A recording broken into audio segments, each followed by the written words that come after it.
Well, having a little trip out today to go and Rolling Road Chris and Peter's BMW that we built the engine for last week. It's now on its way to race, just to have the fueling checked and to make sure it's got roughly the right amount of power for the championship. I've just stopped at the petrol station and filled the van up. That's the first time that tank's been filled up in a long time. Normally I'm a 30 quid squirt and go guy, but not today. We filled it up, so 25 mile down the road and we'll be at Thruxton to race Rolling Road, and we'll get some footage there.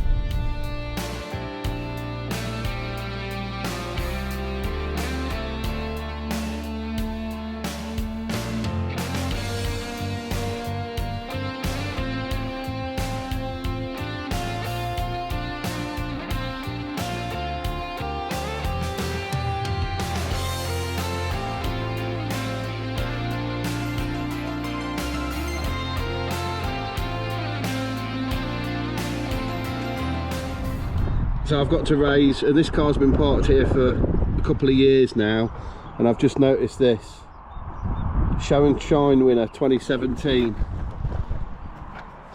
It's not so showy and shiny now.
So the BM needs a little bit more work.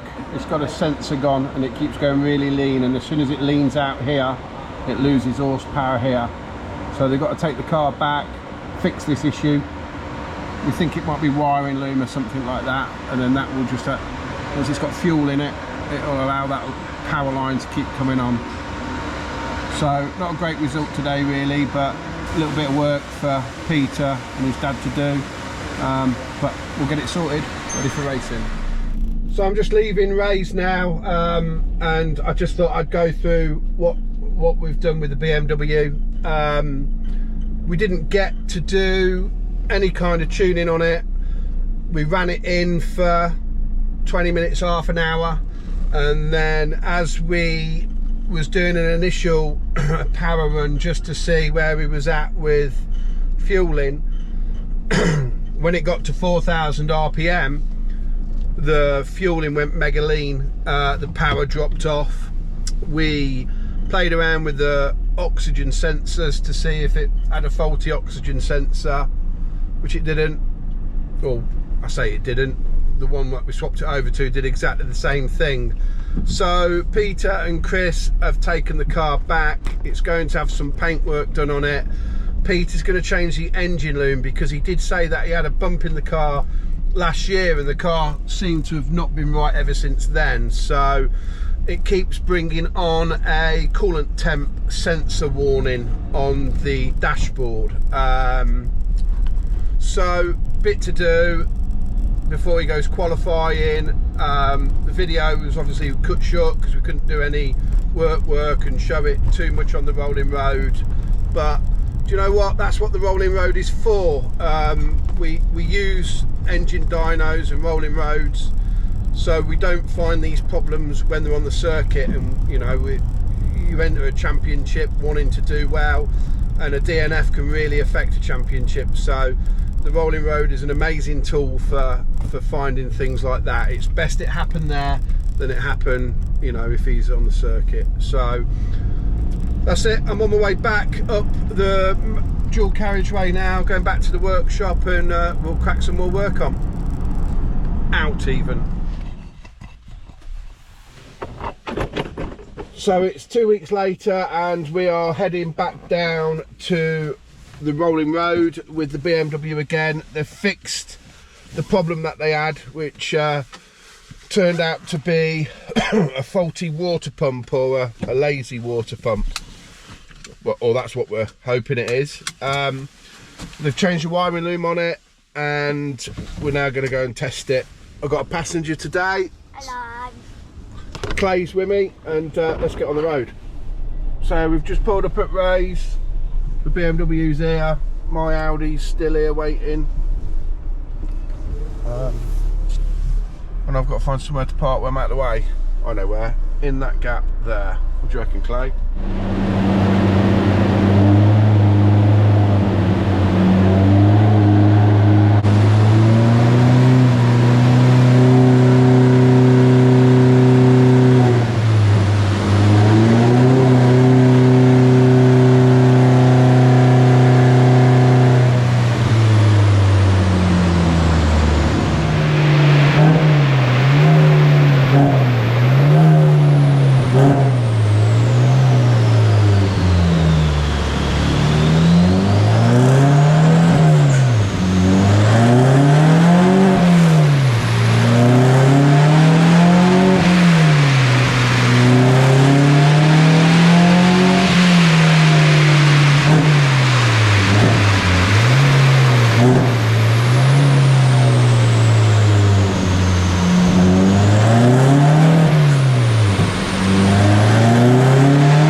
So what Ray is doing here is continuous run after run after run to make sure that the Vanos units are working correctly. And what we're looking for is the run traces to be on top of each other, like mirror image, which they are. So we know that the units are working correctly and the problem is hopefully cured, where before it was dropping off at the top part of the run, the power was dropping off. He's going to change it in a moment because the bottom trace is lambda. He's going to change it in a minute so it's reading vacuum, so we can read the vacuum on the engine just to make sure that once again the Vanos units and all the sensors are working correctly.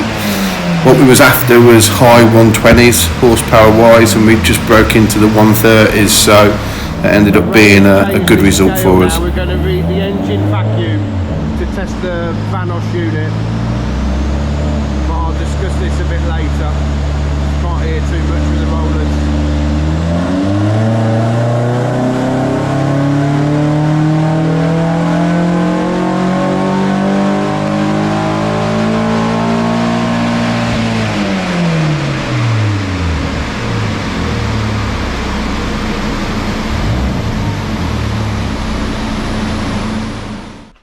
So I'm doing a little bit of unboxing today, and I've had this parcel turn up.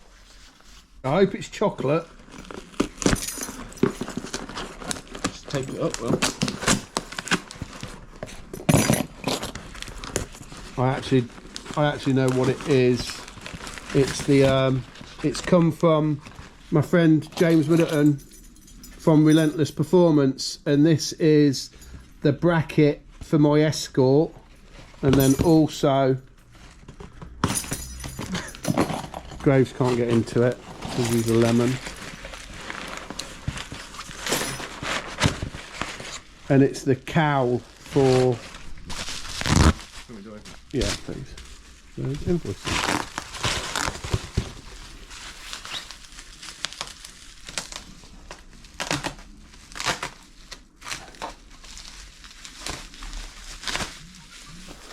And it's the cowling for my dashboard as well. So this is from a Mark II Escort, that's at home.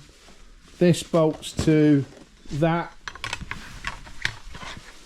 and then my ECU Master dash bolts inside there. But anybody wanting any of these, this is fantastic quality. So massive thanks to James for sending me that.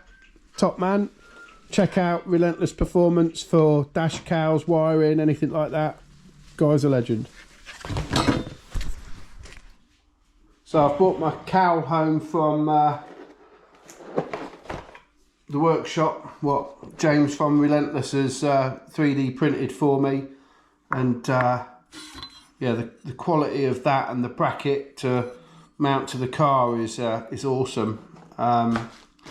So I wanted to bring it back just to make sure that it's the right one and my dash fit into the pod okay. So with the kit, it comes with the actual dashboard kit, that is, it comes with these little bits of threaded bar. So I'll just screw them into the back of the dashboard. Like so.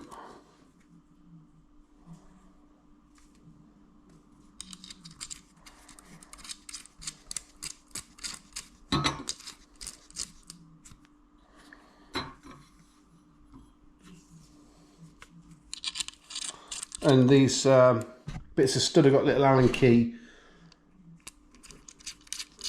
holes in them so you can get them nipped up in there. But this is only a trial fit, so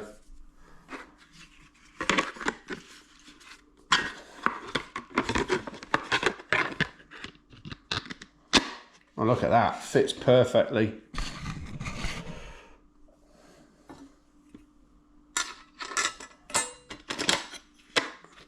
Oh yeah.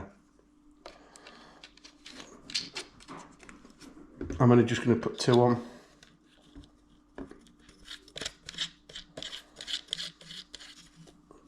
So what I've got to do now is find a way of mounting this to the car, and then that'll all bolt in there, and that's the cowl for my dash, so that'll look well smart in the car. So once again, a big thanks to James at Relentless. That's awesome.